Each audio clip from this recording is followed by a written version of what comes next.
जब कोई जीनियस कहता है तो दिमाग में क्या तस्वीर बनती है? शायद किसी ऐसे इंसान की जिसके पास हर सवाल का जवाब हो, जिसकी ग्रेड्स हमेशा परफेक्ट हो, है ना? लेकिन क्या हो अगर असली जीनियस, असली टैलेंट इससे कहीं ज्यादा अजीब और अनजाना हो? चलिए आज इसी पहेली को सुलझाते हैं। ज्यादातर लोगों को यही लगता है कि हाई इंटेलिजेंस का मतलब है शानदार ग्रेड्स, पर साइकोलॉजिस्ट कुछ और ही खोज रहे हैं, कुछ ऐसा जो कहीं ज्यादा अजीब है। इससे एक बात तो साफ है, हम अक्सर टैलेंट को उसके बाहरी दिखावे से आंकने की गलती कर बैठते हैं। तो फिर सवाल ये उठता है कि एक जीनियस असल में दिखता कैसा है? क्या उसकी पहचान सिर्फ एक आईक्यू टेस्ट से होती है, या फिर उसकी झलक हमारी रोजमर्रा की अजीब लगने वाली आदतों में छिपी होती है? जरा इस पर गौर कीजिए। एक तरफ वो घिसी पिटी सोच है, परफेक्ट ग्रेड्स, बड़ी बड़ी बातें और दुनिया भर के फैक्ट्स का ज्ञान। लेकिन दूसरी तरफ है हकीकत, अजीब आदतें, थोड़ा अलग व्यवहार और एक ऐसा दिमाग जो बिल्कुल अलग तरीके से काम करता है। कह सकते हैं जैसे कोई अलग ही ऑपरेटिंग सिस्टम हो। चलिए सबसे पहले उनके दिमाग के अंदर की दुनिया में झांकते हैं। वहाँ एक बहुत ही स्ट्रेटेजिक, मतलब सोची समझी अंदरूनी बातचीत चलती रहती है। ये बाहर से भले ही अजीब लगे पर अंदर से बहुत जरूरी होती है।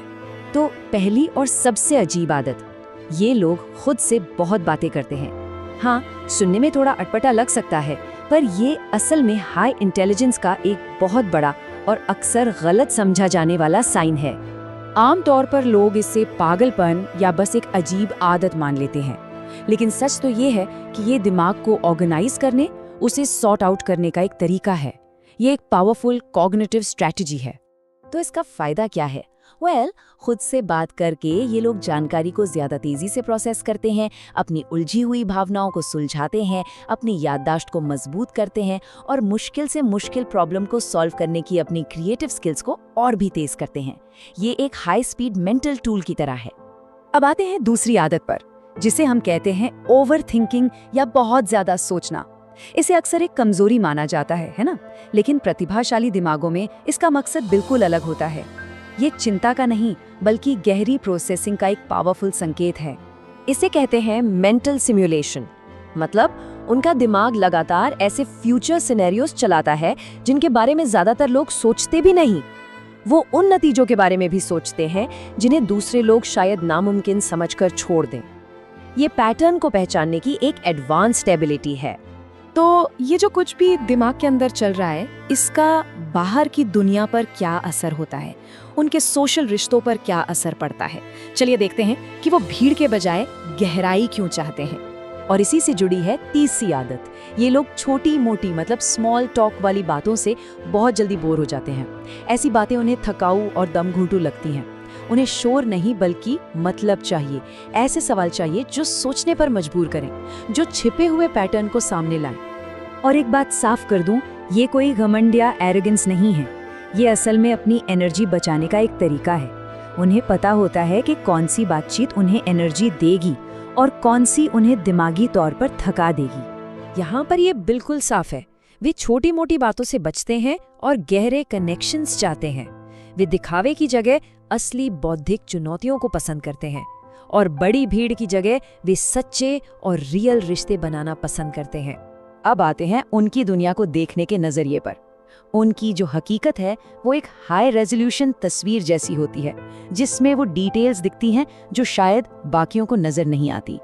और चौथी आदत इसी से जुड़ी है, वे दुनिया को एक अलग ही तरह से देखते हैं, एक ऐसे हाई रेजोल्यूशन में जिसे दूसरे महसूस तक नहीं कर पाते।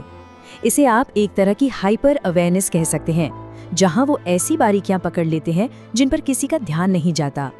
जैसे कि किसी की आवाज में आया हल्का सा फर्क, चेहरे पर एक सेकंड के लिए आया कोई भाव, या फिर किसी भीड़ या शोर में छिपा एक ऐसा पैटर्न जिसे कोई और देख ही नहीं पा रहा। उनका दिमाग लगातार इन छोटे छोटे सिग्नल्स को प्रोसेस करता रहता है। और उनकी पांचवी अजीब आदत, अपनी ही दुनिया में खो जाना। जो हमें बाहर से देखने में लगता है कि अरे ये तो दिन में सपने देख रहे हैं, वो असल में उनके दिमाग की एक कॉग्निटिव वर्कशॉप, यानी चलती फिरती वर्कशॉप होती है। ये दिमाग की वर्कशॉप क्या है? न्यूरोलॉजिकल स्टडीज से पता चलता है कि जब दिमाग ऐसे ही भटक रहा होता है तो ब्रेन के वही हिस्से एक्टिव होते हैं जो क्रिएटिविटी, इनोवेशन और बड़ी बड़ी प्लानिंग के लिए जिम्मेदार हैं। तो अगली बार जब कोई खोया हुआ दिखे तो हो सकता है कि वो अपने दिमाग में कुछ कमाल का बना रहा हो। अब हम आते हैं आखिरी और शायद सबसे जरूरी लक्षणों की तरफ, जो इन सभी आदतों को एक साथ जोड़ते हैं और हमें साइलेंट गिफ्टेड यानी खामोश प्रतिभाशाली लोगों के कॉन्सेप्ट से मिलवाते हैं। तो इन सब के पीछे का इंजन क्या है? वो है छठा लक्षण, हर चीज पर सवाल उठाना। ये लोग किसी भी बात को बस इसलिए नहीं मान लेते क्योंकि सब मान रहे हैं। उनका दिमाग हर चीज के पीछे का क्यों जानना चाहता है। यही उनकी असली ड्राइविंग फोर्स है। और इसी वजह से साइकोलॉजिस्ट ऐसे लोगों के लिए एक खास टर्म इस्तेमाल करते हैं, द साइलेंट गिफ्टेड। ये वो लोग हैं जिनकी प्रतिभा सबके सामने होते हुए भी छिपी रहती है और बाहरी दुनिया उन्हें अक्सर बहुत बुरी तरह गलत समझती है। और यहीं से निकलती है सातवीं और आखिरी आदत। इन्हें दिखावा करने की कोई जरूरत महसूस नहीं होती है। इनकी इंटेलिजेंस शांत और असामान्य होती है। वे अक्सर ऐसे सिस्टम में फिट नहीं बैठते जो सिर्फ आज्ञा मानने वालों को इनाम देते हैं, लेकिन उनकी ये अजीब सी आदतें ही एक असाधारण दिमाग के असली फिंगरप्रिंट्स हैं जिन्हें कोई मिटा नहीं सकता। तो क्या ऐसा हो सकता है कि असली प्रतिभा कमरे की सबसे शांत आवाज हो, एक ऐसी आवाज जिसे हम अक्सर नजरअंदाज कर देते हैं क्योंकि हम शायद कुछ और सुनने की उम्मीद कर रहे होते हैं? इस पर सोचिएगा जरूर।